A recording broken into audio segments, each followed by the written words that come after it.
Joe Clark is still here.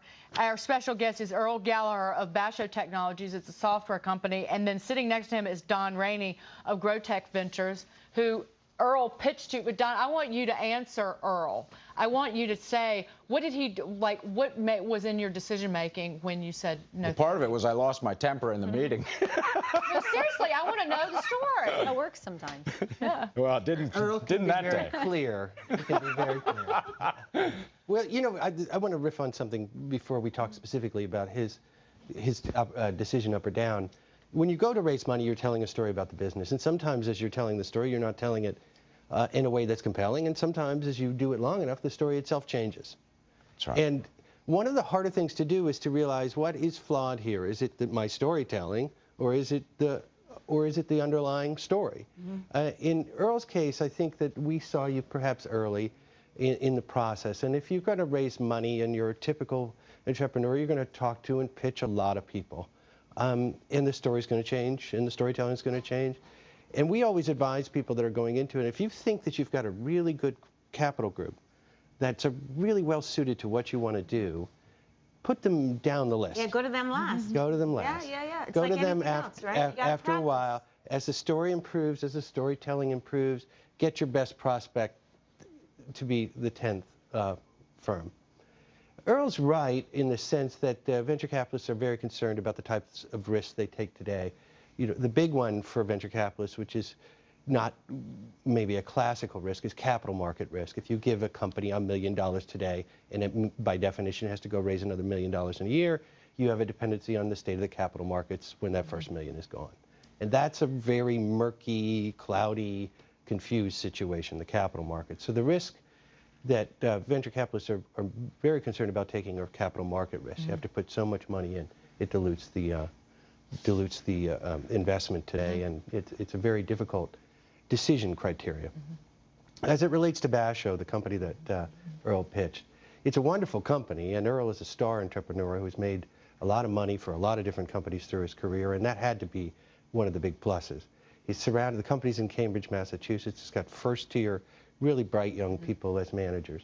It's an interesting system that augments and provides intelligence to salespeople. Salespeople typically that fail spend too much time selling to people who are not going to buy. And this is a system that allows them to measure the gives. What did you give to the customer? What did you get in terms of commitments, meetings, and other knowledge? And to give the salesperson a feedback loop that says, if this sale doesn't start progressing soon or materially, it's never going to happen. And enables an organization by use of the tool to keep its salespeople from not selling to people who aren't going to buy, which is, at the end of the day, a real plus. It was a system that I think that we had difficulty understanding how universally it would be applied, how customers would come to adopt it, how they would come to use it, how it would work with their other tools. And it's sometimes, when you have to make a decision and you don't know, you give a maybe. And a maybe is, let's see how it turns out. Did he lose his temper? Did you lose your temper? Well, I'm spirited in some of these meetings because, you know, you really have to, appropriately, you have to swallow your pride a great deal when you try and raise venture capital money. Venture capitalists look at business models all day long. And you put your heart and soul into a business, and frankly, you've made venture capitalists a lot of money in the past, so you'd think you'd get plenty of time and attention from them, but you don't. And you sit down with them for 2 minutes, and they're snip, snip, snip. That's what's wrong with your business. Be on your way. And so at times, well, because you take frustrated. it personally, because it is your baby, and it's like someone ripping apart your kid when you walk in there. I get that. Well, more importantly is not, I don't care about my baby. My children I do, of course. Sorry if I'm turning baby. But I'm more concerned about the employees and the survival of the enterprise. And when you have a startup, the fuse is burning. Right. And I know to passion. the date when we're running out of money right now. We run out of money this August 5th, again. So, and I have a plan in line, but I spend every day, 80% of my day today is money. And that's what I do 80% of the time. 20% of I have a great management team, some of the best technologists out of Akamai Technologies and Apple building this application, which a really important thing that Don said was, if you're an entrepreneur and you're going to go out and look for venture capital money, go to the firms you don't care so much about first and get your story figured out. And you're going to get good guidance from all those firms. All these firms have good thinkers. And then you improve your business model, and you have time to prove it out a little bit, and then go to the firms that you actually want the money from. I didn't do it that way. I went to Venrock first, which was, it's the Rockefeller family. But John, I think to me, like what I'm hearing out of this is the upshot is people are forced to totally downsize, cut costs, streamline completely, almost take everything back to basics. As he said, back to the one thing they do right. I mean, this, in a way, is very good for businesses all around. Well, the word you heard from Earl more than any other word is survive. Yep. And I've raised money myself in the past. It's somebody described it to me as like having 10,000 business interviews for a job you don't really want. And it's really tough. From the venture capitalist end, from Don's end of the telescope, it's like you're standing there at the bat. You can take 1,000 pitches waiting for the perfect pitch. You don't have to do anything. So you can be tremendously selective. And today, because the banks are shut down, a lot of what would have been bank business is crowding into the private equity market. I can make 30% today on car loans from people with 750 FICO scores. So it's got to be really good.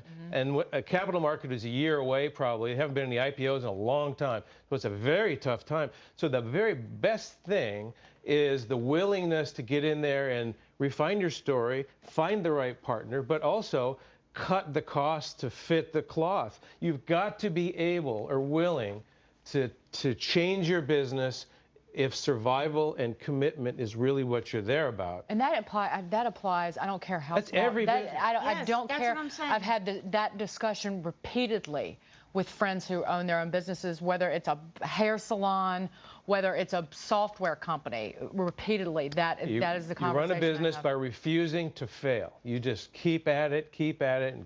And even if you're not looking for money, one good takeaway here is that you need to find what your core competencies are and streamline that business, whether you're looking for money or not, because it will help you survive through down economies or just when your product line is becoming stale and you're innovating.